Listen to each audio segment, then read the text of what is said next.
Hello everybody, I am back once again to make a video on Kobashi's retirement. The reason why I'm mainly making a video now, as opposed to not making a video in the past, however many months it's been since I made a video, is just because I've been busy with work. I had a band I was in and that took up a lot of time. I'm not in the band anymore. The band doesn't exist anymore, unfortunately. But that's neither here nor there. And also, there wasn't a lot for me to really talk about. Well, I'm still watching wrestling. I'm not watching TNA, and that was the motivation for me to talk about a lot of issues I saw within that company and say, hey, this is what you shouldn't do if you're a wrestling company. People are saying it's been getting better, but, I've been hearing that for a while, and every time they say it's getting better, I watch it and then just go, oh, fuck. And just want to, put my face into a, angle grinder.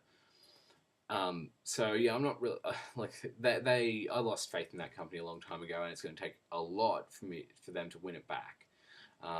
So I'm just not going back there.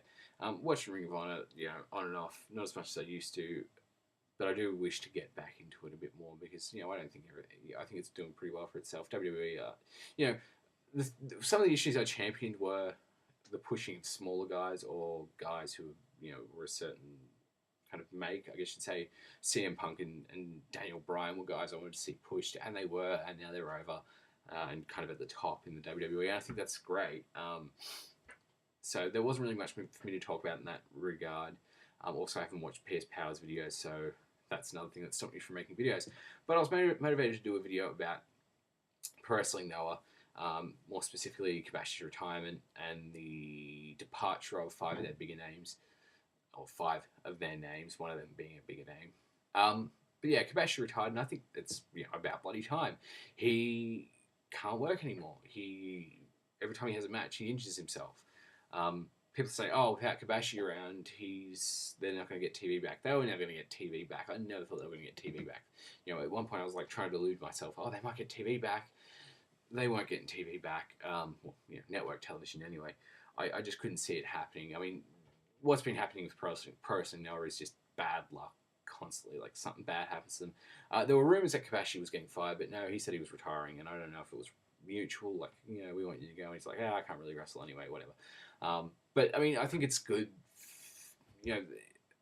Well, I'll kind of elaborate that on a bit. Something I was thinking about a bit further. You can't read my mind, so you don't know what I was thinking about.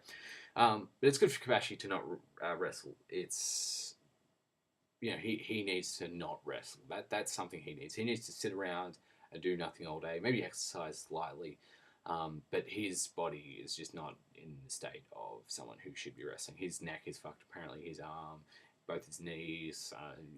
I'm assuming he's missing some organs, or maybe just one organ.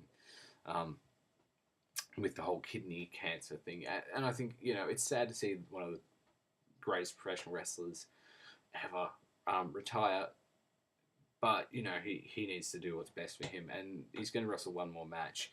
It's either going to be a Pro Wrestling Noah show or something he promoted himself. Kenji Muto said he would love to host the event, and Kobashi said, yeah, thanks, but no thanks. And of course, Kenji Muto would love to host that event because he'd make a fuck ton of money from it. But, yeah, that's neither here nor there. But I'll continue on why I think it'll be good. With him leaving, there was a power struggle with Noah and a few guys leaving. You may have heard of them. John Akiyama, Go Shiozaki, Yoshinobu Kanemaru, Kotaro Suzuki, and Atsushi Aoki. The biggest star of those is John Akiyama. With the loss of him, I think they lose drawing ability, but and with the other guys, I think, with Go Shiozaki especially, I think they're losing something they really desperately need, and that's a young heavyweight. Do I think they're in the shit? Maybe. You just got to kind of see what they're going to do from this point on. I think it's going to force them into a corner where they're going to have to do things a bit differently. I still think they can retain a fan base. I think it's going to be a new beginning for them where they can start fresh, because part of the problem with Pro Wrestling Noah is the way things were set up.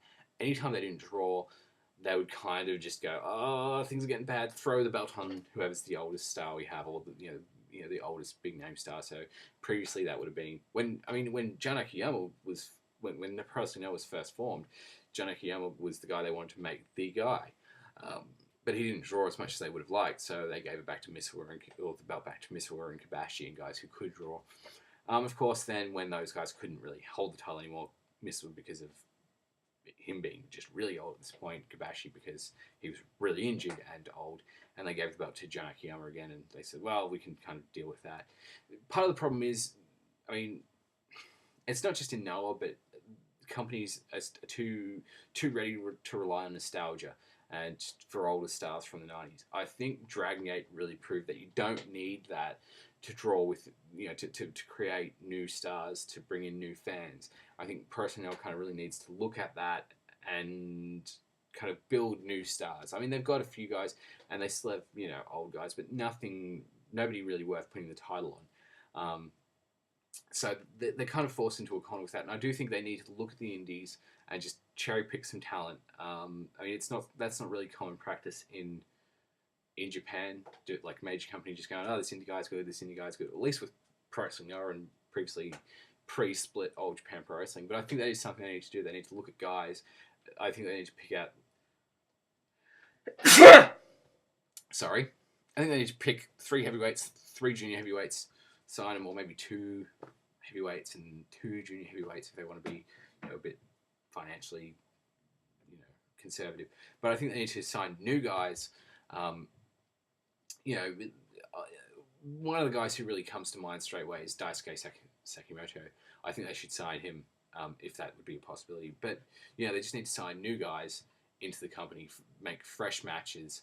I mean, that will do a lot for the company, for people to go, hey, shit, this is an exciting product. When you sign heavyweights, part of the problem with Noah is they've always had a very shallow roster, and I think they really need to diversify it at this point because it's getting shallower and shallower.